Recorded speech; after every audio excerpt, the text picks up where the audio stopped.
Welcome back to the Teaching Communication Skills course. The content of these slides was compiled by Dr. Leslie Neely and myself, Dr. Margot Bowles. I will be your guide through the modules while you learn about best practices for teaching academic skills to individuals with autism spectrum disorder. This module, Introduction to Incidental Teaching, Following the Child's Lead, and Environmental Arrangement, is the second module in a series of 5 modules. You will complete 1 module per week and meet with your assigned BCBA in between modules. Just to note that this work was supported in whole or part by a grant from the Texas Higher Education Coordinating Board, THECB. The opinions and conclusions expressed in this document are those of the authors and do not necessarily represent the opinions or policy of the THECB.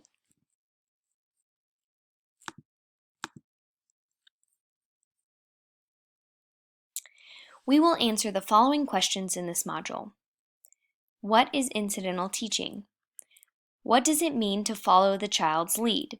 How do you arrange the environment to promote learning opportunities? Why is it important to arrange the environment? After reviewing the module, you will have an activity to complete that applies the information learned to your home environment.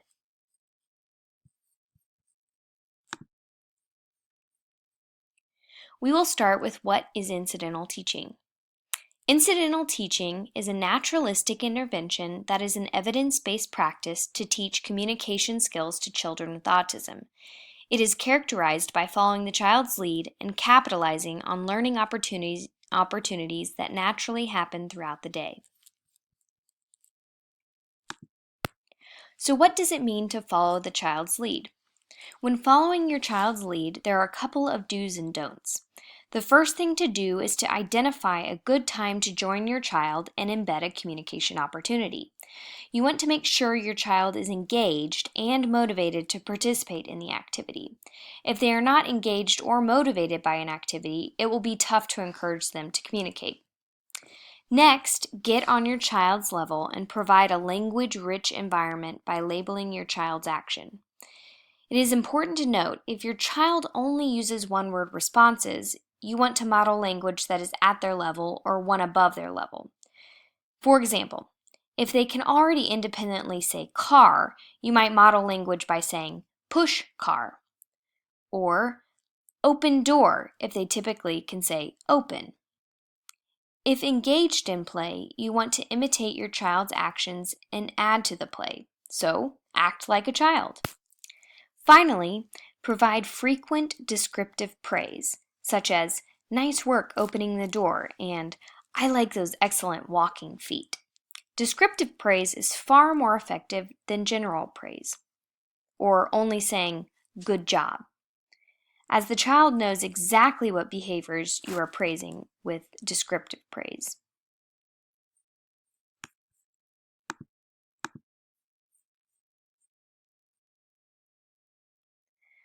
Some things to avoid when following the child's lead include giving any sort of demands. When you are following your child's lead, you want to avoid things like telling the child how to play or giving too many commands. Your child is not going to be motivated to communicate if you are constantly telling them what to do. This includes quizzing your child or asking them questions. Even though this is typically how we as adults play with children, this is not how children play. If you have an opportunity over the next week, observe how children play. They rarely quiz each other or ask each other questions. They add to the play and take turns. That takes us to the last one. Don't direct the play or the activity. Allow the child to lead and you can support the activity.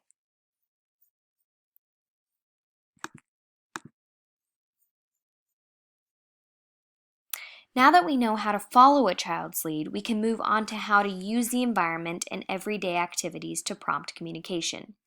Using the environment to prompt communication is called environmental arrangement.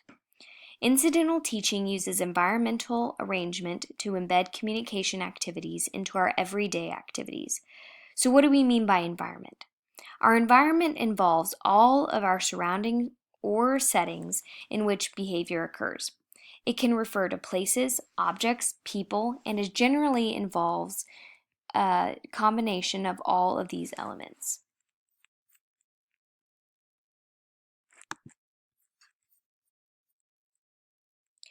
So how do you arrange the environment to promote learning opportunities?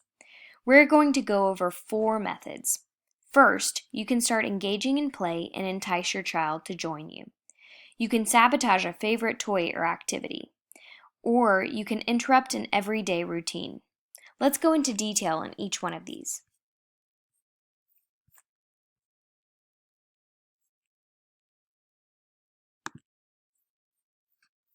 To entice play, you first need some of your child's favorite toys. Once you have the toys, start engaging in exaggerated play, either with large movements, for example, flying a plane really high, or loud play noises. You can also engage in some silly situations in which you do something that the child might not expect you to do. Make the play environment fun.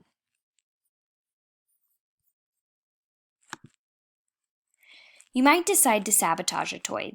Some easy ways to sabotage are to put the toy in a clear bucket that the child cannot open on their own. You might also remove the batteries from a favorite toy. Set up an opportunity where the child needs your help to engage in play. Another technique is to sabotage an activity. This might look like giving your child small portions of an item, for example, only a couple of goldfish during snack. Or you might give only part of the materials needed to complete an activity, like the partial zebra puzzle. When the child has put all the pieces in and notice some missing, they will be motivated to find or request the missing pieces. The final technique is to interrupt a routine. If your child has mastered a routine that they do every day, for example, hand washing, you can interrupt the routine to create a communication opportunity.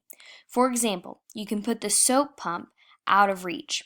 Or if you generally open the door for your child, you might pause near the door and wait for the communication before opening the door.